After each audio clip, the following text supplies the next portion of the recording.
أعوذ بالله من الشيطان الرجيم بسم الله الرحمن الرحيم أولم يروا كيف يبدئ الله الخلق ثم يعيده إن ذلك على الله يسير قل سيروا في الأرض فانظروا كيف بدأ الخلق ثم الله ينشئ النشأة الآخرة إن الله على كل شيء قدير يعذب من يشاء ويرحم من يشاء وإليه تقلبون وما أنتم بمعجزين في الأرض ولا في السماء وما لكم من دون الله من ولي ولا نصير۔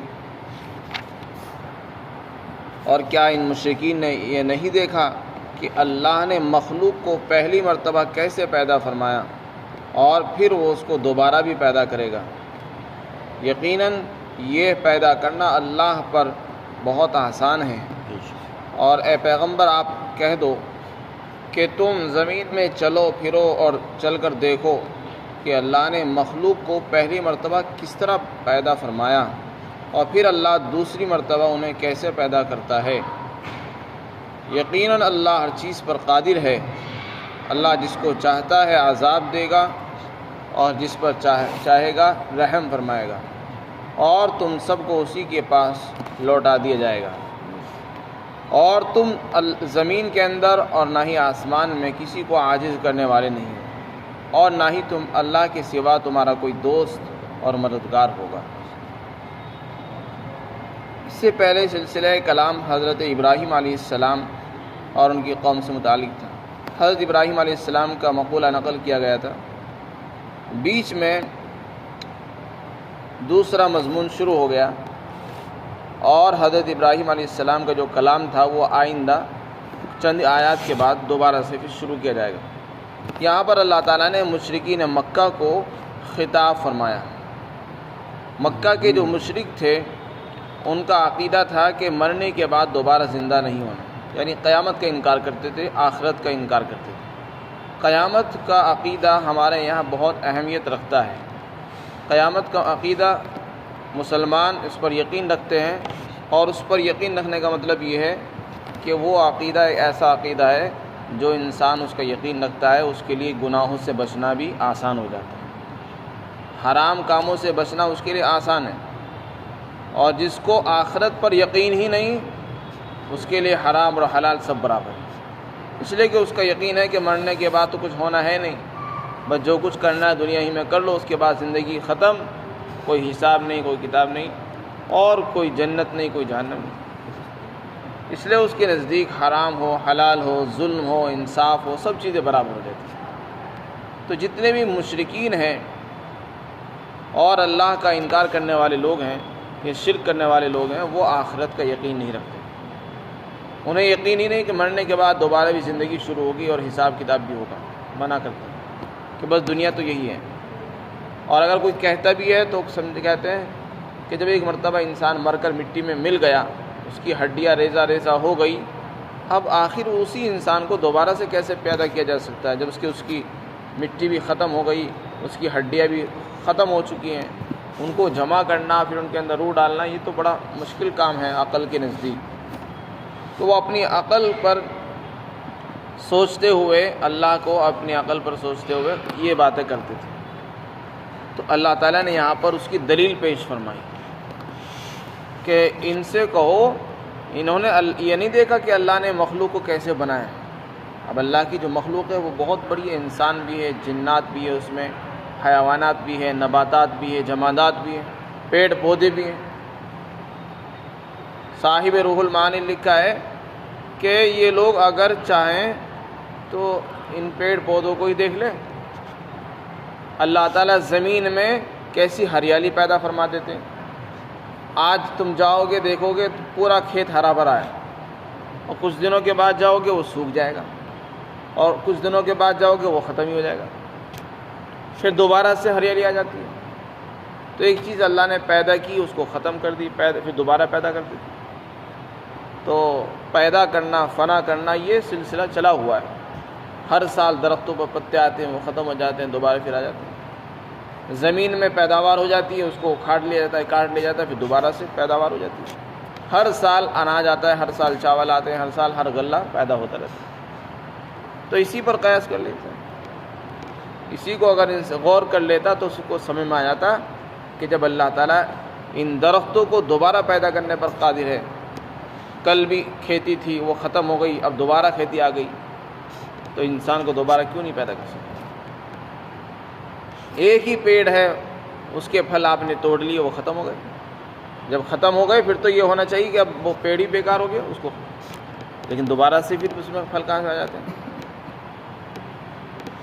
تو جب ایک چیز پر دوبارہ اللہ تعالیٰ پیدا کرنے پر قادر ہے تو انسان کو دوبارہ پیدا کرنا کوئی مشکل کام نہیں اللہ، جبکہ اس وقت نمونہ بھی موجود ہوگا۔ فرمایا کیا انہوں نے یہ نہیں دیکھا کہ اللہ تعالیٰ پہلی مرتبہ کیسے پیدا کرتا ہے مخلوق کو اور پھر اس کو دوبارہ بھی پیدا کرے گا؟ یہ کون سی مخلوق ہے؟ یہ نباتات ہے، جمادات ہیں، ان میں غور کریں تو معلوم ہو جائے گا۔ فرمایا یہ اللہ کے لیے آسان ہے۔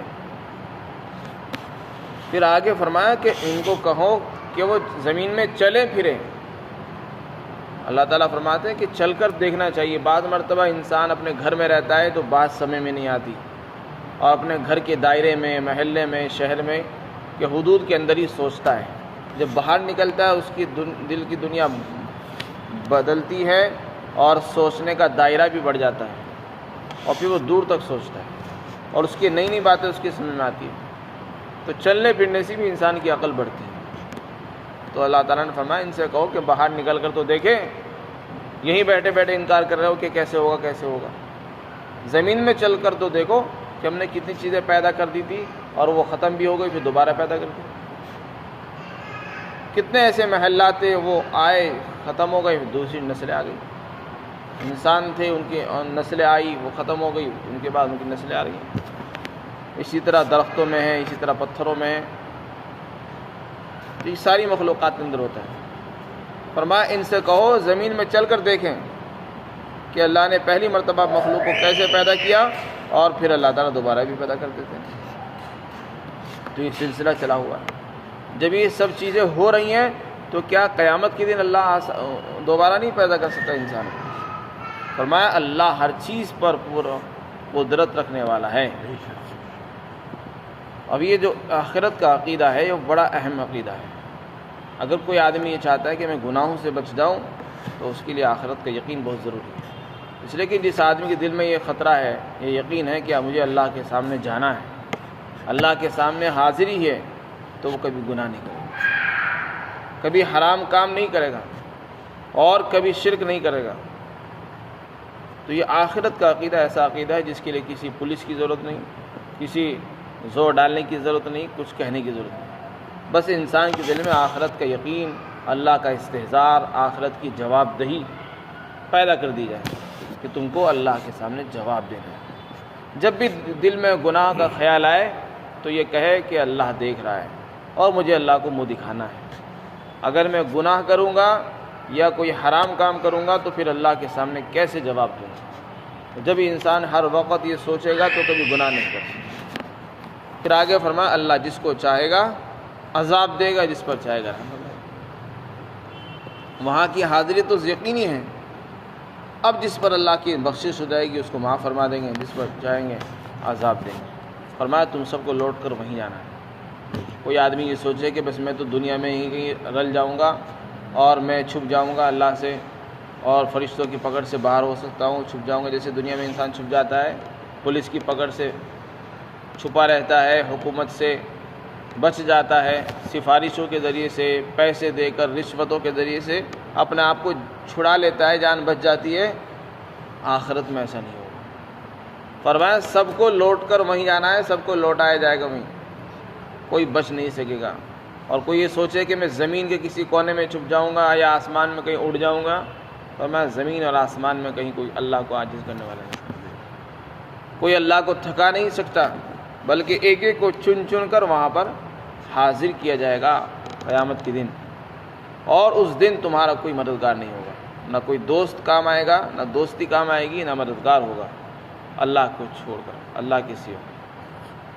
تو اس لیے اللہ تعالیٰ فرماتے ہیں کہ دنیا کے اندر جو کچھ ہوتا ہے آخرت کے معاملے کو اس پر قیاس نہیں کرنا چاہیے کہ دنیا میں ہم پیسے لے دے کر یا سفارشوں کے ذریعے سے یا زور ڈال کر یا ڈرا دھمکا کر اپنے آپ کو بچا لیتے ہیں اور جرم سے بچ جاتے ہیں، جیل سے بھی رہا ہو جاتے ہیں، مقدمات سے بری ہو جاتے ہیں۔ آخرت میں ایسا نہیں ہوگا، جو جرم ہے اس کو ثابت کرنا پڑے گا اور اس کی سزا بھی بھگتنی ہوگی۔ پھر وہاں کسی کی دوستی، کسی کے پیسے، کوئی رشوت کام نہیں دے گی۔ اس لیے یہ دنیا کی جو زندگی ہے اسی میں انسان کو آخرت کی تیاری کرنی چاہیے۔ اللہ تعالی ہم سب کو وہاں کی فکر عطا فرمائے اور وہاں کا یقین عطا فرمائے۔